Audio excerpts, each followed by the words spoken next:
Simply press the start button below to begin the game.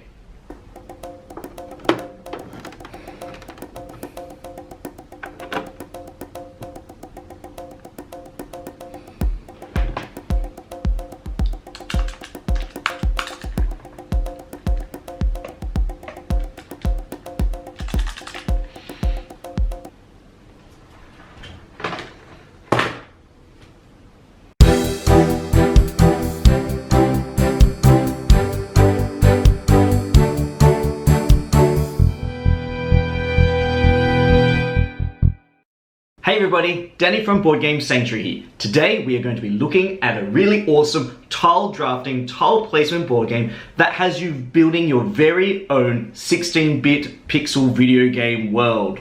Players are going to be taking on the role of video game creator as you craft a world with different types of terrain and different types of monsters and scoring points along the way. The player who can score the most points is going to be declared the Overboss and the winner of the game. Please insert a coin to continue this video.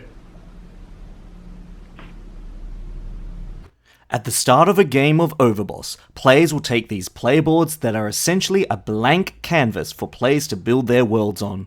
Across each game, players will be drafting tiles taken from 5 different types of terrains, determined at the beginning of each game. It is important to note here that the game features different terrain types that each score and function in a different way. On a player's turn, players will be picking a pair of tiles from the market row.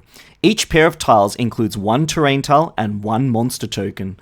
Players then place the tile and monster anywhere where there is an open free grid space on their game world board. Monster tokens must be placed onto an open terrain tile, except on a dungeon tile where no monsters can be placed. The choice that players make when they draft their token and tiles from the market row can often be a tricky one. At the beginning of the game, you're simply positioning your terrain tiles so that they set up the board for future scoring opportunities. You're also trying to line up some of the little monsters on the tiles so that they form bands. Whereas towards the later half of the game, when the board fills up, a lot of the choices that you're going to make from the marker row are going to be quite agonizing because you're going to try and fit that terrain piece into a puzzle or into a world that is already full to the brim of other scoring opportunities. And it's that conflicting nature that adds a huge layer to the scoring situation that you're going to face. Hey dude, do you want some chocolate? Yeah, sure. I hear that the dungeon flavored terrain tiles taste pretty good. There is an additional element that adds a huge layer of complexity to the drafting process when you're picking your combination of tiles from the market row. When you pick a terrain tile, you've got to pick the assigned monster tile that has been placed next to it. And sometimes you might be able to pick a terrain tile that matches with the monster tile of the same terrain type, making your placement quite easy. It's like hitting the jackpot. But most of the times, the terrain tiles and the monster token types are going to be mismatched, just like this caves monster and this camp terrain tile. So it's like eating a mud cake where you savor its deliciousness, but you've got to accept that you've got to take the calories with it too. So each of these choices that you make can be agonizingly and excruciatingly difficult. Deciding where monster tokens will go adds an added level of difficulty and complexity when it comes to determining the placement of terrain tiles and monster tokens on your map, as monster tiles that are featured in a single band score additional points at the end of the game, just like these 3 cave monsters. You call that a monster? Now, this is a monster. Each terrain type comes with a matching monster token that comes from that terrain world. At the end of the game, a vertical band or horizontal band of similar terrained monsters score bonus victory points. Monster tokens that are placed on a terrain tile of the same type also score 1 extra bonus victory point at the end of the game. Each terrain type scores differently based on what the type of terrain is. The forest terrain scores based on the number of forests that you have on your entire world map. The camp terrain scores based on the number of unique camp tiles that players have built. The player with the most graveyards scores 5 points, and the player with the second most graveyards scores 2 points. Each individual graveyard tile scores 1 to 3 victory points additionally. Caves have a base point value of 1, and if they border a mountain part of the map, the tile scores an extra 2 points. Swamps are a little bit sticky and score 1 point only. However, if it's adjacent to another swamp tile and water spaces, it scores an extra point for each. The dungeon terrain tiles are a unique architectural beast as they score 1 point each, plus 1 point for each different terrain type that borders it. Additionally, monster tokens cannot be placed in a dungeon, because they hate dungeons, and they've literally just escaped. You get my drift. Deciding where you can put the combination of tiles can be a little bit tricky. I've got this camp monster and this swamp tile. Now, this swamp tile would give me a bonus if I place it adjacent to another connecting swamp tile. It'll also give me another bonus point if I can connect it to one of the water spaces on the edge of the board. Now, my first inkling would be to place it here and hopefully build inwards, but because I have this camp monster, I feel like the best position to place this swamp tile is right here. That way at the end of the game I can try and build a column of 3 camp monsters to try and score some bonus points at the end of the game, whilst also gaining 2 points for this tile because it's connected to this swamp tile, and hopefully bridging this gap here with another swamp tile later on.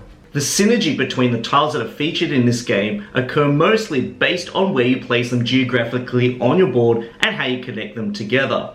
Some of the tiles are scored based on the number of that particular tile that you have on your entire board. A lot of these scoring mechanisms reminds me of another game, Sushi Go, where there are lots of different types of sushi and lots of different ways that you can score for each of the types of sushi. Now, Overboss doesn't just simply stop there. It introduces 6 advanced tiles that can be mixed and matched so that each and every game feels different. So in a way, it's reminiscent of the game Sushi Go Party, where you can mix and match the different types of sushi and scoring mechanisms and make for some pretty unlimited gameplay. Castles each score 2 points and score another 2 points if there's a matching vampire monster token on it. The summoning circles are reminiscent of the shrines from Legend of Zelda Breath of the Wild. They score 1 point. The summoning circles have a special ability attached which is associated with the tokens that are placed on it. They can exchange a token that's on it with one that's bordering it or from the market itself. Deserts are scored based on their size and how many are connected together in a string. Cloud Island scores 7 points but loses 1 point for each non-cloud terrain type on a player's map. Volcanoes finally score 4 points, but it returns all monsters or mini-boss tokens back to the bag, creating space for other tokens to be placed later on. Each advanced terrain tile allows players to score quite aggressively, but they each come with their own little caveat, which makes their tile placement a little bit more challenging and difficult to exploit. Like a 90s girl pop group, there are a range of tokens that will appear throughout the game that will start to spice things up. Mini-bosses add 2 points at the end of the game. Crystal tokens allows players to score an additional point per terrain tile that matches the crystal type, providing for some long end-game scoring strategies. Portal tokens give players the power to swap 2 monster tokens on their board so that they can create bands of monsters for late-game scoring bonuses. Bands of monsters are scored by looking at whether the same type of monster appears in a row or column. Sometimes, players will need to prioritize drafting a monster token because they'll need it to complete a band of 4. Just like this pairing here, where there are 4 sand monsters in a row. Once all players have filled up their world map, players are going to add up their scores and compare them, and the player with the most number of points becomes top boss, whilst the other players become dungeon meat. Like a classic Nintendo game cartridge, Overboss is a modular game that has many different ways that it can be played based on your preferred playstyle. For a longer game, players can use the larger game board on the back. Boss cards are a special one-time use ability and an additional secret endgame scoring objective that players can vie for and try to achieve. Each of these boss cards has a one-time use hidden ability and also an additional endgame scoring objective. With Zyzax, you can exchange 1 token on your map or lair with a token from the market. His endgame scoring conditions score the following based on the number of tokenless terrain tiles on your map, not counting dungeons. So tiles without tokens on them score points based on which side of the map that you're playing with. Killer allows you to move a token on your map to a terrain without a token. Also, if you have no bands or monster tokens at the end of the game, you actually score additional points. In Croak, you get to draft twice this turn, but you skip your next turn. You also get +2 for each dungeon on your map at the end of the game. For greater player-to-player interaction, players can opt to use the command cards, which appear next to the market row. Players who make the configuration featured on these cards can activate that command action's effect. For example, it might be sliding a terrain tile into an open space, destroying a terrain tile on any map, or even swap the placement of 2 tiles, including ones on your opponent's board. Overboss the board game is a complete visual feast for the eyes, and the heart as well. You get to see across the entire game how your world grows and expands and evolves.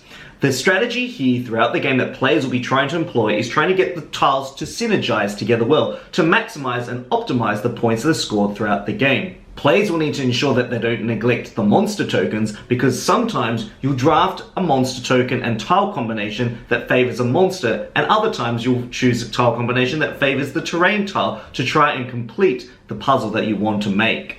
It really is comparable to another game that I've got called Role Player, which takes the character building process that players use for D&D and gamifies it using lots of different colored dice. What dice does for Role Player, Tiles does for Overboss. In my own experiences with this game, I found that you often have to take the good with the bad and try and work with what you've got, trying to adapt and be flexible with the choices that are presented in front of you. Portal to awesome board games. Wow, it's incredible! Overboss also comes with its own really cool solo mode version of the board game, allowing players to embark on a series of campaigns and side quests. The campaign solo mode of Overboss is pretty sick, as you get to power through multiple levels trying to claim soul gems by completing schemes and side quests. Players play the game with a specified terrain and boss cards, and only progress to the next level when they've completed 2 schemes, which might include building a cave system with matching dragon tokens, or building a themed dungeon. These campaign levels add extra variety and replay value to the game. Thank you once again for joining me for another Board Game Sanctuary video. Woo! If you really like this video, don't forget to like, comment, and subscribe. It would really appreciate it because it would help Board Game Sanctuary grow. If you really want to be a committed Board Game Sanctuary member, don't forget to check out my Patreon page, link in the description box below. This is Danny signing out. I'll see you guys again soon. Till next time, make sure you level up and try and beat that boss monster. Goodbye!